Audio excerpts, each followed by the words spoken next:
আসসালামু আলাইকুম এভরিওয়ান, কেমন আছো তোমরা সবাই? আশা করি তোমরা সবাই ভালো আছো। আজকে তোমাদের এসএসসি ভোকেশনালের রসায়ন 2 এর সাজেশন দিব অধ্যায় 6 এর। যদি ভিডিওটা ভালো লাগে তাহলে একটা লাইক দিবা, কমেন্ট করবা এবং তোমরা সাবস্ক্রাইব করে পাশে থাকবা। চলো তোমরা তোমাদের রসায়ন বইয়ের ষষ্ঠ অধ্যায় খোলো। তোমাদের রসায়ন বইয়ের ষষ্ঠ অধ্যায়ের নাম হচ্ছে খনিজ সম্পদ জীবাশ্ম। 1 নম্বর প্রশ্ন হচ্ছে, পেট্রোলিয়ামের প্রধান উপাদান কি? অ্যালকেনের অপেক্ষা অ্যালকিন সক্রিয় কেন? ব্যাখ্যা করো। উদ্দীপকের বিক্রিয়া ব্যবহার করে আলু থেকে মিথেন প্রস্তুতি বর্ণনা দাও। অতিরিক্ত আলুকে জীবাশ্ম জ্বালানির বিকল্প হিসেবে ব্যবহারের সম্ভাবনা বিশ্লেষণ করো। হাইড্রোকার্বন কাকে বলে? বেনজিন। অ্যারোমেটিক হাইড্রোকার্বন কেন? 2 নং বিক্রিয়াটি কোন ধরনের বিক্রিয়া? ব্যাখ্যা করো। উদ্দীপকের প্রথম বিক্রিয়ক গ্যাসটির ব্যবহার বহুমুখীকরণের সম্ভাবনা বিশ্লেষণ করো। অ্যারোমেটিক হাইড্রোকার্বন কি? ক্যালসিয়ামের কার্বোহাইড থেকে কিভাবে ইথাইন তৈরি করা যায়? বিক্রিয়া সহ লেখো। উদ্দীপকের বিক্রিয়াটি সম্পন্ন করো। এক্স যৌগটি অ্যাসিড হবে কি? বিশ্লেষণ করো। রেপটিফাইড স্পিড কি? অ্যারোমেটিক যৌগ বলতে কি বোঝায়? উদ্দীপকের বিক্রিয়াটি সম্পন্ন করে বিক্রিয়ক ও উৎপাদনের নাম লেখো। উদ্দীপকের এক্স যৌগটি যে জাতের হাইড্রোকার্বন তার ভৌত ধর্ম কেমন? ব্যাখ্যা করো। হাইড্রোকার্বন কি? জৈব ও জৈব যৌগের মধ্যে দুটি পার্থক্য লেখো। উদ্দীপকের উৎপাদন যৌগের উৎপাদন কৌশল বর্ণনা করো। উদ্দীপকের এর অপব্যবহার পরিবেশের ভারসাম্যহীনতার জন্য দায়ী, উক্তিটি বিশ্লেষণ করো। অ্যালকিন কি? কয়লা ও তৈলকে জীবাশ্ম জ্বালানি বলে কেন? উদ্দীপকে 1 নং বিক্রিয়ার উৎপাদন অসম্পৃক্ততার পরীক্ষা দেহে ব্যাখ্যা করো। উদ্দীপকের 3 নং বিক্রিয়ার উৎপাদন ভিন্নভাবে পরিবেশের ক্ষতি করে বিশ্লেষণ করো। হাইড্রোকার্বন কি? জৈব ও জৈব যৌগের মধ্যে দুটি পার্থক্য লেখো। উদ্দীপকে উল্লিখিত তাপমাত্রার প্রাপ্ত পদার্থের ব্যবহার লেখো। ব্যাখ্যা করো। উদ্দীপকের উৎপাদন পৃথকীকরণে স্ফুটনাঙ্কের প্রভাব বিশ্লেষণ করো। জৈব যৌগের মূল উপাদান কি? মুক্ত শিকল হাইড্রোকার্বন বলতে কি বোঝায়? উদ্দীপকে এ যৌগ হতে অ্যালকিন পাওয়া যায়, সমীকরণ সহ ব্যাখ্যা দাও। উদ্দীপকের বি ও সি যৌগের গুরুত্ব বিশ্লেষণ করো। রেপটিফাইড স্পিড কি? প্যারাফিন কাদের বলা হয় এবং কেন? উদ্দীপকের এ যৌগ হতে কিভাবে ইথানল পাওয়া যায়, সমীকরণ সহ ব্যাখ্যা করো। উদ্দীপকের বি যৌগ হতে এ যৌগ বেশি সক্রিয় বিক্রিয়া সহ লেখো। ভিনেগার কি? জীবাশ্ম জ্বালানি বলতে কি বোঝায়? এক্স যৌগটি অসম্পৃক্ত হাইড্রোকার্বন প্রমাণ করো। উদ্দীপকের বিক্রিয়াটি বিভিন্ন শর্ত সাপেক্ষে একই উপাদান গঠন করে, সমীকরণ সহ উক্তিটি বিশ্লেষণ করো। ফরমালিন কি? সম্পৃক্ত হাইড্রোকার্বন বলতে কি বোঝায়? উদ্দীপকের এ যৌগের একটি পলিমার প্রস্তুতি সমীকরণ সহ লেখো। উদ্দীপকের এ যৌগ হতে কিভাবে অ্যালকেন ও অ্যালকোহল পাওয়া যায়, সমীকরণ সহ ব্যাখ্যা করো।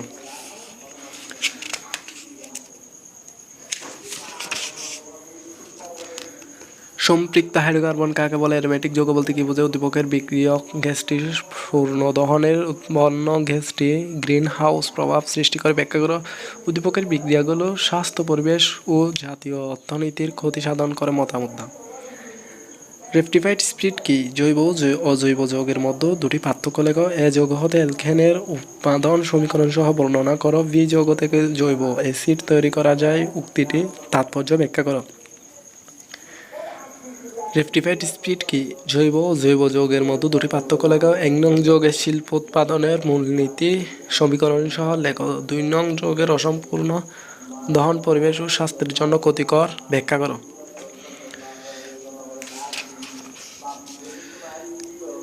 অ্যালকেনের সাধারণ সংকেত লেখো। অ্যারোমেটিক যৌগ বলতে কি বোঝায়? এক্স যৌগটি অসম্পৃক্ত হাইড্রোকার্বন পরীক্ষার সাহায্য প্রমাণ করো।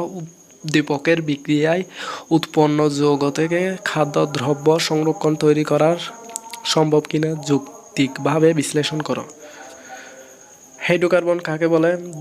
জৈব ও জৈব যৌগের দুটি পার্থক্য লেখো। এক্স হতে ইথেন ও ইথানল উৎপাদন সমীকরণ সহ লেখো। উদ্দীপকের এক্স যৌগ হতে অ্যালডিহাইড যৌগ উৎপাদন সম্ভব কিনা তার সমীকরণ সহ ব্যাখ্যা করো।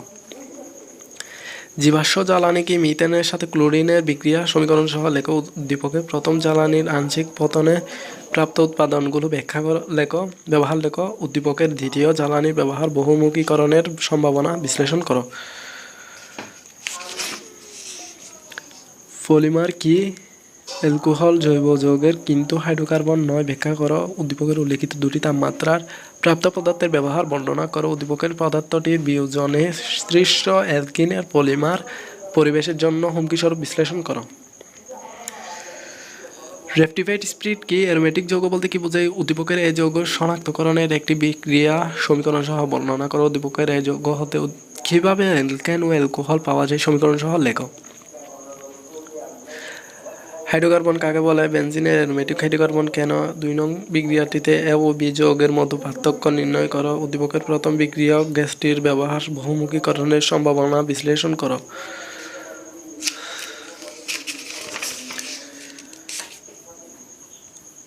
পলিথিন কি পেট্রোলিয়ামকে জীবাশ্ম জ্বালানি বলা হয় কেন উদ্দীপকের যৌগের সাথে অজৈব যৌগের পার্থক্য নির্ণয় করো উদ্দীপকের যৌগের উৎপাদন পৃথকীকরণে স্ফুটনাঙ্কের প্রভাব আলোচনা করো।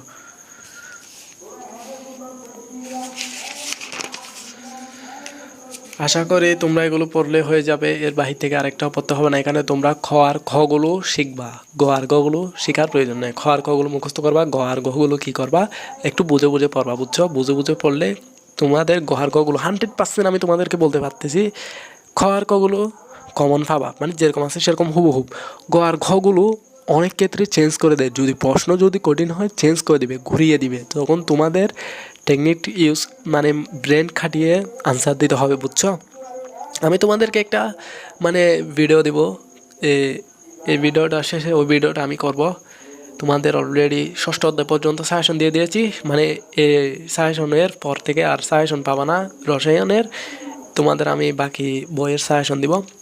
আমি তোমাদেরকে বলতেছি যে এখানে ঘর ঘরগুলো তোমাদের চেঞ্জ করে দিবে, তোমরা যেহেতু মানে তোমাদের ক্ষেত্রে চেঞ্জ করবে আমার থেকে লাগতেছে, আমাদের ক্ষেত্রেও চেঞ্জ করে দিয়েছিল, মানে চেঞ্জ করবে এটা 100%। আর ঘর কগুলো চেঞ্জ করবে না, ঘর গগুলো চেঞ্জ করবে। তোমরা এগুলো বুঝে বুঝে পড়বা, যাতে তোমাদের চেঞ্জ করে দিলেও তোমরা নিজ থেকে মানে হলেও আনসার দিয়ে আসতে পারো। সো এই ভিডিওটা করার মূল পিছনের কারণটা হচ্ছে আমি আমাদের ভোকেশনাল স্টুডেন্টদেরকে টপার বানানো, বুঝছো? আমার ভোকেশনালের শিক্ষার্থীদের জন্য আমি একটু মানে যাতে ওদের কোনো প্রকার কষ্ট না হয়, মানে সমস্যা না হয়, সেজন্য আমি এই ভিডিওগুলো করতেছি। আসলে আমাদের ক্ষেত্রে এরকম কেউ ভিডিও দেয়নি, ভোকেশনালের শিক্ষার্থীরা অনেক অবহেলা, তাই আমি এই অবহেলাগুলো দূর করার জন্য প্রচুর চেষ্টা করতেছি। তার জন্য আমি তোমাদেরকে পাশে চাই। তোমরা যদি আমার পাশে থাকতে চাও তাহলে আমার চ্যানেলটিকে সাবস্ক্রাইব করো। যদি তোমাদের ভিডিও আরও প্রয়োজন হয় তাহলে আমাকে কমেন্টে বলো, ভাইয়া আপনার ভিডিওগুলো পেয়ে আমরা উপকৃত হচ্ছি, আপনি আমাদের জন্য আরও ভিডিও আপলোড করেন, তাহলে আমি তোমাদের জন্য ভিডিও আপলোড করব। এই ভিডিওগুলো পেয়ে তোমরাও উপকৃত হবা, তোমাদের জুনিয়ররাও উপকৃত হবে, সকলে উপকৃত হবে, বুঝছো?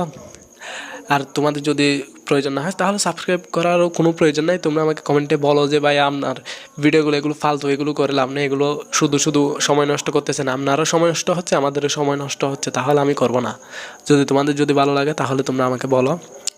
সো অনেক কথা বলে ফেলেছি, তোমাদের কারো মনে কোনো প্রকার কষ্ট পেয়ে থাকো তাহলে ভাইয়াকে ক্ষমা চোখের দৃষ্টিতে তাকাবে।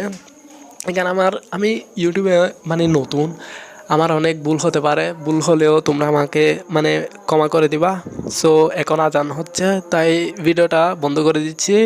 দেখা হবে নেক্সট ভিডিওতে। আসসালামু আলাইকুম।